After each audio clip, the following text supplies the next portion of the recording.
آنا ہے تو وہ عورتوں میں آنا ہے، عورتوں میں آنا ہے۔ کیوں؟ ہمارا جو معاشرتی سسٹم ہے، یہاں پر مرد کتنا بھی اچھلے ناچے کودے، پاور پورے کا پورا ہوم منسٹر کے ہاتھ میں ہی رہتا ہے۔ مرد بانا تہجد گزار رہنا یا بازار میں زندگی گزارنا، حلال کھانا یا حرام کمانا، یہ سب ڈیپینڈ ہے آپ کے اوپر۔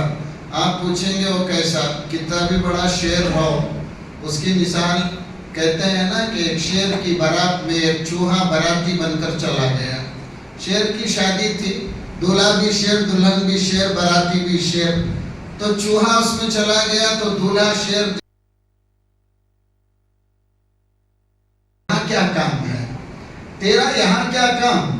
دولہا دلہن شیر باراتی سب ہماری مجلس ہے۔ چوہے نے دولہا سے کہا ذرا کان نیچا کر، میں اوپر تک نہیں آ سکتا۔ تو شیر نے ذرا کان نیچے کیا تو چوہے نے کان میں کہا بیٹا زیادہ فخر مت کر، میں بھی شادی سے پہلے شیر ہی تھا۔ سمجھ میں آ گیا؟ تو لہٰذا آپ کے اندر اللہ تعالیٰ نے وہ طاقت دی ہے کہ آپ معاشرے کو بدل سکتے ہیں، اپنے آپ کو بدل سکتی ہیں، نسلوں کو بدل سکتی ہیں۔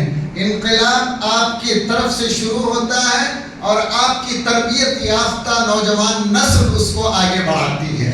تو لہٰذا اس بات کو ہمیشہ کے لیے آپ مد نظر رکھیں۔ میں 3 سوالات پر اپنی بات کو ختم کروں گا۔ دنیا نے آپ کو کیا دیا؟ اسلام نے آپ کو کیا دیا؟ اور آپ نے اسلام کو کیا دیا؟ یہ بات اگر آپ سمجھ میں آ گئی تو آپ کہاں کھڑی ہیں آپ کو پتہ چل جائے گا۔ دنیا نے آپ کو کیا دیا یہ بار بار سنتے ہی رہتے ہیں۔ یہود نے کہا کہ آپ چڑیل کی بیٹی ہیں، عیسائیوں نے کہا کہ آپ فتنے کی جڑ ہیں، ہندوستان نے آپ کو لے جا کر ستی کی رسم میں جلا دیا، عرب کے بس جاہل قبیلوں نے پیدا ہوتے ہی زمین میں دفنا دیا۔ یہ دنیا نے آپ کے ساتھ کیا، جسے ہم جاہلیت کا دور کہتے ہیں۔ اب ترقی یافتہ دور ہے، انسان نے دریا کی گہرائی ناپ لی ہے، ہواؤں کو ہواؤں کو اس نے ناپ لیا ہے، تول لیا ہے، فضاؤں پر اس کی کمندیں بہت دور تک چلی جا رہی ہیں۔ لیکن اس ترقی یافتہ دور نے آپ کو کیا دیا؟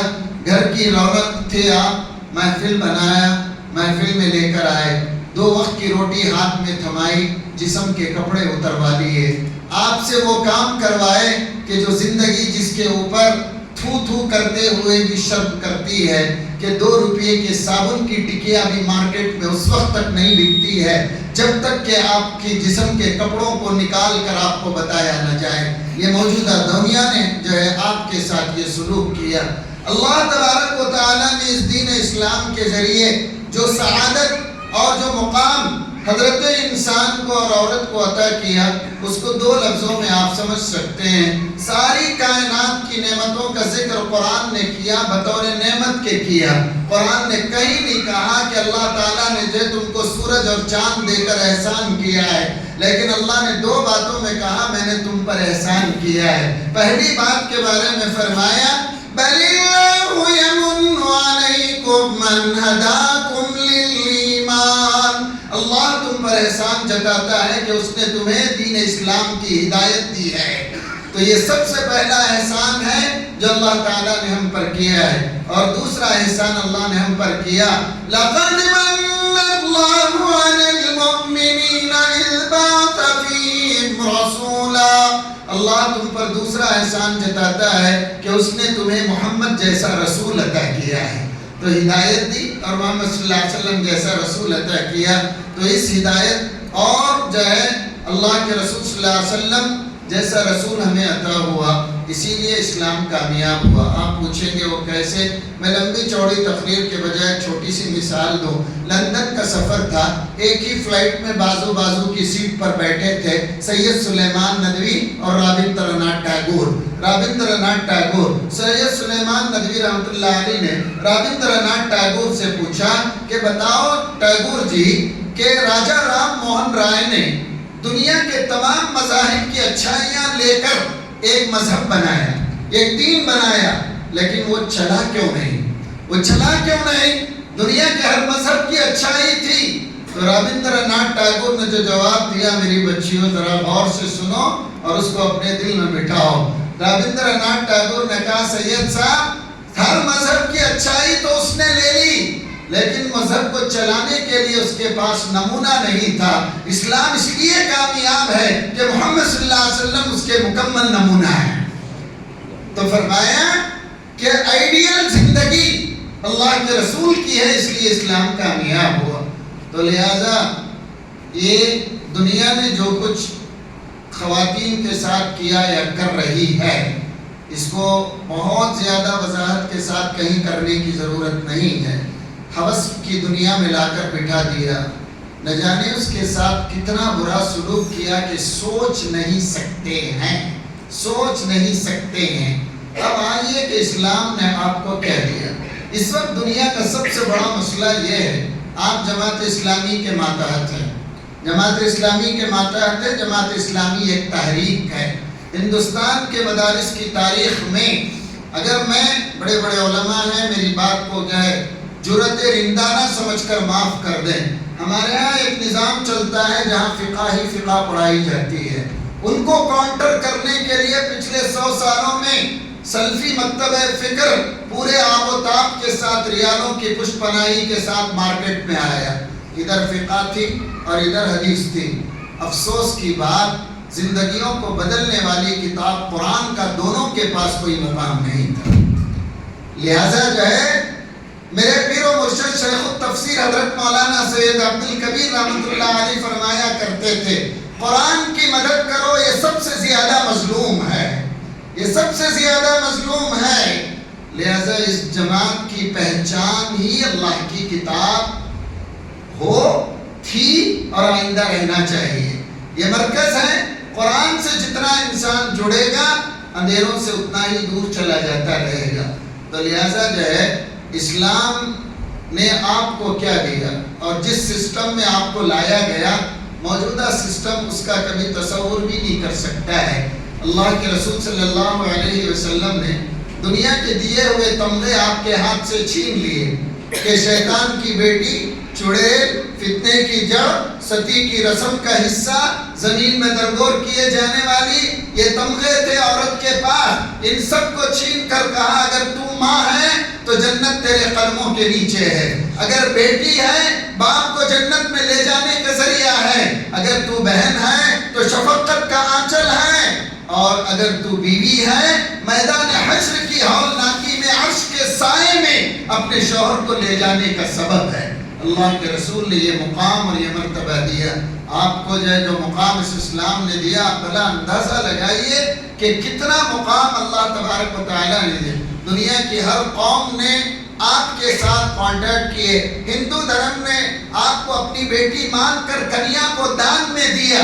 اسلام نے آپ کی عزت نفس، سیلف کانفیڈنس آپ کو عطا کیا، کہا کہ تمہاری پہچان عیسائی دنیا کی طرح بچپن میں باپ کے ساتھ، جوانی میں شوہر کے ساتھ، بڑھاپے میں بچوں کے ساتھ نہیں ہے، تیرا اپنا وجود ہے، تیری اپنی عزت ہے، تیرا اپنا وقار ہے، تیرا اپنا مرتبہ ہے۔ اللہ کے رسول صلی اللہ علیہ وسلم نے مرتبہ آپ کو عطا کیا ہے۔ لہذا اگر آپ بیوی ہیں تو شوہر کے مال میں حصہ پایا، بیٹی ہیں تو باپ کے مال میں حصہ پایا، بعض حالات میں بہن ہیں تو بھائی کے حصے مال میں آپ نے حصہ پایا، لہذا بیوی ہیں تو شوہر کے مال سے آپ کو حصہ، یعنی آپ کی پوری خود مختاری کی بات رکھی گئی۔ لہذا اسلام میں جہیز کا تصور اس لیے نہیں ہے کہ یہاں باپ اپنی بیٹی کو کنیا میں دان نہیں دیتا ہے۔ یہ اگریمنٹ کے تحت نکاح ایک اگریمنٹ ہوتا ہے جو عزت اور وقار کے ساتھ عورت اپنا گھر بساتی ہے، اپنا گھر بساتی ہے۔ یہ سارے انتظامات اللہ تعالیٰ نے دی۔ اب آپ پوچھیں گی، ضرور پوچھیے کہ آخر دنیا کو ہمارے سے ٹکراؤ کیا ہے؟ آخر پوری دنیا ہمارے پیچھے ہاتھ دھو کر کیوں پڑی ہے؟ ہمارا پردہ کھٹکتا ہے، ہمارا نقاب کھٹکتا ہے، ہماری داڑیاں کھٹکتی ہیں، لباس کھٹکتا ہے، عبادت کھٹکتی ہے، ہمارا دستور کھٹکتا ہے۔ آخر کیا پرابلم ہے؟ سمپل ایک جملے میں آپ کو بتا دوں، دنیا اور ہمارے بیچ ایک ہی جھگڑا ہے۔ دنیا کہتی ہے کہ اس زمین پر نفس کا نظام چلے گا، مسلمان کہتا ہے رب کا نظام چلے گا۔ اتنا ہی فرق ہے، کوئی اور فرق نہیں ہے، کوئی اور فرق نہیں ہے۔ تو لہذا نفس کا نظام یا رب کا نظام، یا رب کا نظام، تو لہذا اتنی سی بات ہے۔ اسلام نے تو آپ کو یہ دیا، آپ نے اسلام کو کیا دیا؟ پہلے اپنے آپ کو انڈر اسٹیمیٹ کرنا چھوڑیے. اسلام کو آپ نے وہ دیا کہ اسلام آج پھر دوبارہ آپ سے وہی چیزیں مانگ رہا ہے، وہی چیزیں مانگ رہا ہے. سوچ کر دیکھیے آپ کے مقام اور مرتبے کو. سرور کائنات محمد الرسول اللہ صلی اللہ علیہ وسلم فرماتے ہیں جب میں مکے کے بازاروں اور گلیوں سے گزر کر گھر لوٹتا، لوگوں کے تانے، ان کے جملے، ان کی بھکتیاں، ان کا طنز اور ان کے نازیبہ حرکتیں میرے دل کو توڑ دیتی، میرے دل کو توڑ دیتی. اور ان کے جملے بڑے سخت ہوا کرتے. میں گھر آ کر مایوس ہو کر بیٹھتا تو میری خدیجہ تسلی کے جملے دیتی. اللہ کے رسول فرماتے ہیں میری خدیجہ کے جملوں سے میرے دل کی ڈھارس بنتی، میرے دل کی ڈھارس بنتی. سوچ کر دیکھیے آپ کا رتبہ کیا ہے. جبھی تو اللہ کے رسول نے فرمایا دنیا کی کوئی عورت، عائشہ تم تو کیا دنیا کی کوئی عورت خدیجہ کی برابری نہیں کر سکتی ہے. آپ کی قربانیاں اس دین کے لیے آپ نے جو دیا وہ کم نہیں ہے. نبوت سے پہلے کا ایک واقعہ ہے. اللہ کے رسول مکے سے آئے، ایک قبیلہ آ کر مکے کے اطراف میں بسا تھا، بھوکے پیاسے تھے. انہاں اللہ کے رسول نے دیکھا کہ اس قبیلے کے بچے بھوک کی وجہ سے ان کے پیٹ پیٹوں سے لگ گئے ہیں. اللہ کے رسول کو برداشت نہ ہوا، اللہ کے رسول کو برداشت نہ ہوا. گھر آئے بڑے مغموم ہو کر بیٹھے. حضرت خدیجہ الکبریٰ نے پوچھا کہ یا رسول اللہ کس بات نے آپ کو مغموم کر دیا؟ آپ نے فرمایا کہ خدیجہ ایک قبیلے پر سے گزر کر آ رہا ہوں جس نے خیمے گاڑے ہیں مکے کے اطراف، کوئی ان کی مدد کو نہیں، اور ان کی جو ہے ان کے اوپر قحط سالی کے اثرات ہیں. تو حضرت خدیجہ نے پوچھا یا رسول اللہ آپ کیا چاہتے ہیں؟ کہا کہ اے خدیجہ اگر میرے پاس مال ہوتا تو میں ان کو سیراب کر دیتا، میں ان کو سیراب کر دیتا. تو اللہ کے رسول کی بات سنی تو حضرت خدیجہ نے کہا آپ جائیں اور مکے کے فلاں بڑے بڑے شخص کو لے کر آئیں. عتبہ بن ربیعہ، اخنس بن شریح، نضر بن حارث، ابو جہل، ابو لہب، ان تمام، ابو سفیان، ان کو لے کر آئیں. تو اللہ کے رسول سے کہا کہ جب یہ لوگ کو دعوت دیں تو کہنا خدیجہ نے تمہیں بلایا ہے. حضرت خدیجہ مکے میں ایک مانی ہوئی تاجرہ تھی، تو لہٰذا ان کی درخواست پر مکے کے بڑے بڑے سردار آئے. اللہ کے رسول فرماتے ہیں کہ جب گھر کے اندر میں داخل ہوا تو حیران ہوا کہ درمیان حال میں صحن کے اندر سونے کی اشرفیوں کا ڈھگار تھا جس کے پیچھے میں چھپ گیا، جس کے پیچھے میں چھپ گیا. اتنی دولت تھی، اتنی دولت تھی. اللہ کے رسول نے کہا کہ خدیجہ وہ لوگ آ گئے ہیں جنہوں کو آپ نے دعوت دی تھی. تو اللہ حضرت خدیجہ نے نام بنام پوچھا کیا فلاں حاضر ہے، کیا فلاں حاضر ہے، کیا فلاں حاضر ہے؟ ہر ایک نے کہا کہ ہم حاضر ہیں. تو حضرت خدیجہ نے کہا تم تمام گواہ رہو، رب کعبہ کی قسم میں نے یہ ساری دولت محمد کے حوالے کر دی ہے. اللہ اکبر. اگر آپ کو کبھی زندگی میں موقع ملے تو چند برس پہلے بی بی سی نے حضرت خدیجہ پر ایک ڈاکومنٹری بنائی تھی، کبھی اٹھا کر دیکھیے. اس میں مکے کی تجارت کی جو لائن تھی، کوریڈور تھا جو بزنس کا، اس میں حضرت خدیجہ کا مقام کیا تھا اس کو آپ جانیں گے. یہ مقام اللہ تعالیٰ نے دی. نبی کریم صلی اللہ علیہ وسلم نے فرمایا کہ میری عائشہ تو آدھا دین ہے. کیا آپ جانتے ہیں انسان کو اس کی زندگی میں سب سے زیادہ عزیز اس کی جان ہے، اور سب سے پہلے جس نے اللہ کے رسول کے لائے ہوئے دین اور اللہ کے رسول کے لیے اپنی جان کا نذرانہ دیا وہ حضرت سمیہ تھی جو شہید کی گئی. کیا آپ یہ جانتی ہیں کہ اللہ تعالیٰ نے آپ سے کتنا بڑا کام لیا ہے، کتنا بڑا کام لیا کہ آپ نے اس دین کی خاطر، اللہ کے رسول کی محبت کی خاطر ام سلمہ ایک طرف، سلمہ ایک طرف اور ابو سلمہ ایک طرف، ان تینوں کے تینوں تتر بتر کر دیا مشرکین مکہ نے. لیکن قربانیاں حضرت ام سلمہ نے دی. کیا آپ جانتی ہیں کہ آپ نے اس اسلام کو کیا دیا ہے؟ حضرت زنیرہ کی آنکھیں مشرکین مکہ نے پھوڑ دی، روشن آنکھوں کا تحفہ آپ نے پیش کیا ہے. حضرت لبینہ، صوبیہ، ام عبیس، نہدیہ، ان کی پیٹھوں کو قیامت کے دن میرا رب دیکھے گا تو نہ جانے کتنے رحم و کرم کے دریا لٹائے گا کہ ان کی پیٹھوں پر جو ہے مشرکین مکہ کے کوڑے اور اس کے جو نشان جو لگے ہوئے تھے. ان کا جرم صرف یہ تھا کہ وہ اللہ کے رسول سے جڑی ہوئی تھی، اس دعوت سے، اس پیغام سے، اس مذہب سے، اس حق سے. لہذا آپ اپنے آپ کو انڈر اسٹیمیٹ نہ کیجیے. قدرت نے آپ سے بڑے کام لیے ہیں، قدرت نے آپ سے بڑے کام لیے ہیں. کیا آپ جانتے ہیں نبی کریم صلی اللہ علیہ وسلم نے جو مسجد نبوی بنائی، مسجد نبوی سے جو ہی مسجد نبوی کی باؤنڈری ختم ہوئی، سب سے پہلا جو ٹینٹ تھا وہ حضرت رفیدہ اسلمی رضی اللہ تعالی عنہ کا تھا. مدینہ منورہ کی فرسٹ لیڈی سرجن، جنہوں نے اپنی اس زندگی کے اندر ایک صحابی کی ناک کو ریپلیس کیا ہے، ناک کو ریپلیس کیا ہے. دنیا ہم سے کہتی ہے کہ ہم الٹریٹ ہیں، انسیولائزڈ ہیں، انکلچرل ہیں. ارے ارے ارے اس دنیا کی زندگیوں کو ہم نے روشن کیا ہے. بڑی بدقسمتی یہ ہے کہ ہم اپنے پیدا کردہ اندھیروں میں کھو گئے ہیں، کسی اور نے ہم کو نہیں ڈبایا ہے.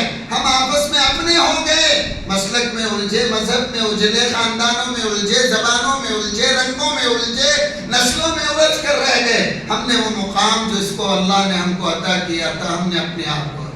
آج میری بچیوں، آج آپ یہاں سے ایک سند لے کر جا رہے ہیں. یہ سند آپ کے لیے ایک اعزاز ہے.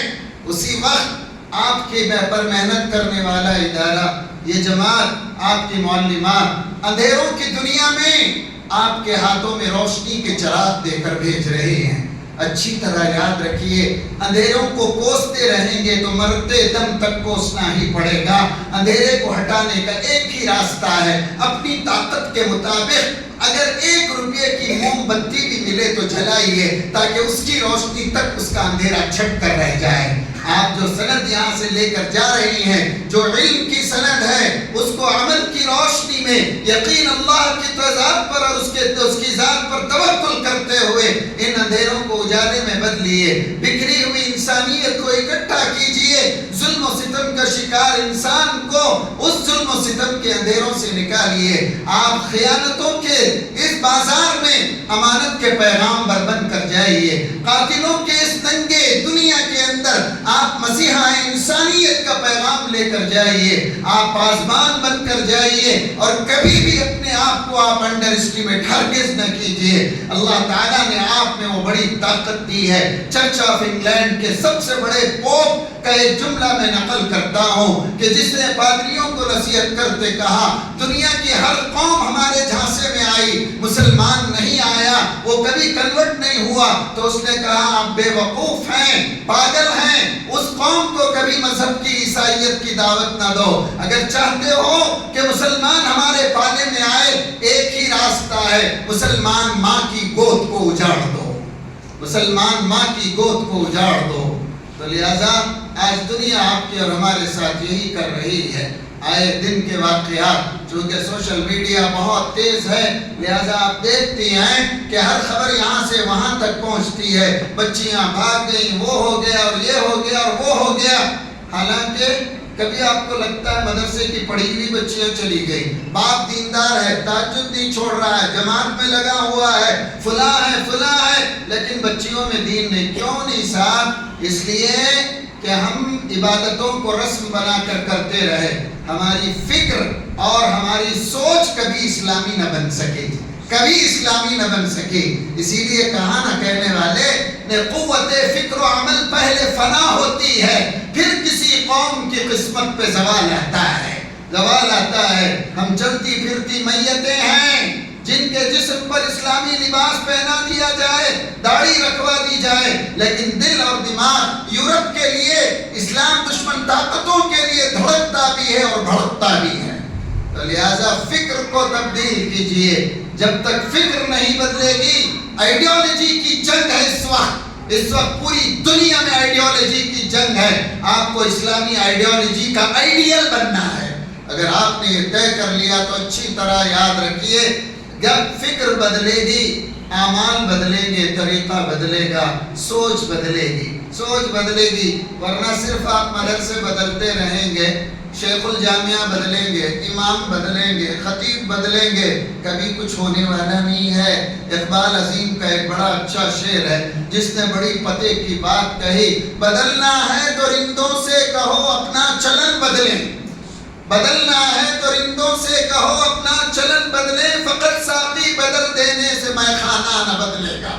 تو لہٰذا اس سوسائٹی کو اگر بدلنا ہے، انقلاب خاندانوں میں، قبیلوں میں، نسلوں میں اگر لے کر آنا ہے، آپ کو میدان میں اترنا ہے، آپ کو میدان میں۔ آپ کہیں گے حضرت مردوں کا کوئی حصہ نہیں کیا؟ بڑے افسوس سے کہتا ہوں، دو باتیں کہتا ہوں۔ مرد اپنے آپ کو بازار کی دنیا میں کہے گا لال مرچ ہوں، ہری مرچ ہوں، کالی مرچ ہوں، فلاں ہوں، فلاں ہوں، سارے مرچوں کو بگار کر عورت اچار ڈال دیتی ہے، معلوم آپ کو؟ تو آپ کا یہ پاور ہے صاحب، آپ کا یہ پاور ہے۔ تو آپ چاہیں تو انقلاب آئے، آپ چاہیں تو نہ آئے، نہ چاہے نہ آئے۔ آپ طے کر لیں کہ گھر میں حرام نہیں آئے گا، جھک مار کے جا کے حلال جائے گا۔ جب آپ یہ طے کر دیں کہ آپ کے بیٹے کے لیے کھانا نہیں جب تک وہ نماز نہ پڑھے، تو پھر دیکھیے گھر کیسا نمازی بنتا ہے، گھر کیسا نمازی بنتا ہے۔ لہٰذا وعظوں، نصیحتوں، تقریریں یہ وقتی چیزیں ہوا کرتی ہیں، یہ وقتی چیزیں ہوا کرتی ہیں، لیکن کرے تو کیا کرے صاحب؟ بوسٹ کرنے کے لیے کچھ نہ کچھ کرنا۔ اور میں بھی یہ محسوس کرتا ہوں، مردوں پر آپ ایک صدی پورا کام کیجئے، شاید رزلٹ اتنا نہ نکلے۔ عورتوں پر آپ محنت کیجئے، جو کہ اس وقت یہ جامعہ کر رہا ہے۔ کہنے کو 5 بچیاں پڑھی ہیں، 6 بچیاں پڑھی ہیں، یقین مانیے 6 خاندانوں کے دین و ایمان پر رہنے کی یہ ضمانت ہے، یہ ضمانت ہے۔ تو لہٰذا جو ہے یہ چند باتیں ہیں جو مجھے آپ سے کہنی تھی۔ آپ جو ہے پورے احترام کے ساتھ اپنے مقام کو پہچانتے ہوئے، اپنے مرتبے کو جانتے ہوئے اور اپنی حیثیت کو صحیح معنوں میں اس کا مقام دیتے ہوئے دین کے کام کو آپ کو کرنا ہے۔ اور آپ جب یہ کرنے پر آمادہ ہو جائیں، ابھی ایک بچی نے تقریر میں جو کہا تھا کہ جو فلاں فلاں شخصیتیں کیسے کیسے پیدا ہوئی، ان کے پیچھے ماؤں کا حصہ تھا، فلاں تھا، فلاں تھا۔ بے شک اس میں کوئی شک ہی نہیں ہے، اس میں کوئی شک ہی نہیں ہے۔ تو اس سے خود پتہ چلتا ہے کہ عورت کا مقام کیا ہے، عورت کا مرتبہ کیا ہے، اور اسلام نے اسے اتنا اونچا درجہ کیوں دیا ہے۔ مردوں کی جنت الگ نہیں ہے، مردوں کے نماز کا ثواب دگنا نہیں ہے، مردوں کے روزے کا ثواب تگنا نہیں ہے۔ وہی ہے جتنا آپ کو ملے گا ان کو بھی اتنا ہی ملے گا، ان کو بھی اتنا ہی ملے گا۔ تو معلوم ہوا عمل اور اجر و ثواب میں کوئی تبدیلی نہیں ہے۔ تو مرد تو ویسے ہی خوش فہمی میں 70 حوروں کے چکر میں رہتا ہے، تو عورت کہتی ہے پہلے میرے سے بچہ پھر جائے گا 70 حوروں کے پاس، پھر دیکھیں گے۔ سمجھ میں آ رہا ہے؟ اب مرد کرے تو بیچارہ کیا کرے، کیا کرے؟ اس کو جو ہے دنیا کی ہر عورت اچھی لگتی ہے اپنی بیوی کو چھوڑ کر۔ کیوں؟ اس لیے کہ گھر میں دین نہیں ہوگا تو یہی پرابلم آئے گا، یہی پرابلم آئے گا۔ اس رشتے کو خوشنما بنائیے، حقوق ادا کیجئے۔ مسلمان معاشرے میں بڑھتے ہوئے ایج ہوم، یہ اولڈ ایج ہوم، یہ بڑی خطرے کی گھنٹی ہیں۔ فیملی سسٹم کے کمزور ہونے کی دلیل ہے، بڑوں کے ذلیل ہونے کی سرٹیفکیٹ ہے، اپنے ماں باپ کی پگڑیوں کے اچھالنے کی علامت ہے۔ اپنے آپ کو بچائیے، خاندان اور قبیلے کو بچائیے، اور ان سب کو بچانے کا ایک ہی راستہ ہے کہ ہم اللہ کے رسول کے پیغام کو زندگی کے لیے سب کچھ مان کر چلیں، سب کچھ مان کر چلیں۔ اور اچھی طرح سوچئے، اس کا سپورٹ، اس کا سپورٹ، کسی کا سپورٹ کام نہیں آئے گا۔ آپ نے دیکھا 100 سال پہلے یہودیوں نے پلان کے تحت خلافت عثمانیہ کو تباہ کیا، 40 پر 6 اسلامی ممالک کو ٹکڑے بنا کر جغرافیائی حیثیت میں ان کو اسلامی ملک تسلیم کیا۔ آج 57 اسلامی ملک مل کر فلسطین کے معصوم بچوں کو ایک بوتل پانی نہ پہنچا سکے، ایک بوتل پانی نہ پہنچا سکے۔ اسی لیے اپنے آپ کو اور اپنے مقام کو سمجھیے۔ ایک شعر پڑھ کر میں اپنی بات کو ختم کروں۔ اٹھانا خود ہی پڑتا ہے تھکا ٹوٹا بدن اپنا، کہ جب تک سانس رہتی ہے کوئی کاندھا نہیں دیتا۔ وآخر دعوانا ان الحمدللہ رب العالمین۔ میں ذمہ داروں کا اور خصوصاً حضرت مولانا وحید صاحب کا مشکور ہوں کہ جنہوں نے مجھے یہ موقع نصیب کیا ویسے اہل بنگلور مجھے بدنام کر کے رکھے ہیں کہ میں جماعت اسلامی کا ہوں، لیکن میں آپ کو بتا دوں کہ جماعت اسلامی سے اگر کوئی پوچھے تو بنگلور آئے ہوئے 12 سال ہوئے اور جماعت اسلامی کے اسٹیج تک آنے مجھے 12 سال لگے ہیں، تو خیر کوئی بات نہیں ہے۔ تو میں نہ شکوہ ہے نہ شکایت، لیکن کہتا ہوں کہ میرے والد کہا کرتے تھے ہم تو ہیں نہیں لیکن گو بدنام ہیں۔ کام بہت بڑا ہے، لوگ مفت میں لا کے تمغہ دیتے ہیں، آپ اتنی بڑی جماعت کے ہیں تو لینے میں حرج کیا ہے بتائیے۔ تو خیر انہی چند باتوں پر میں اپنی بات کو ختم کرتا ہوں۔ میں ان طالبات کو مبارکبادی پیش کرتا ہوں۔ اللہ کرے علاقے کے لیے، ریاست کے لیے، اس ملک کے لیے آپ امن کے علم بردار بنے، انسانیت کے مسیحا بنے، اور صحیح معنوں میں امت مسلمہ کی خواتین کے لیے ایک نمونے کی زندگی گزارنے والی طالبات کی شکل میں سامنے آئیں۔ وآخر دعوانا ان الحمدللہ رب العالمین۔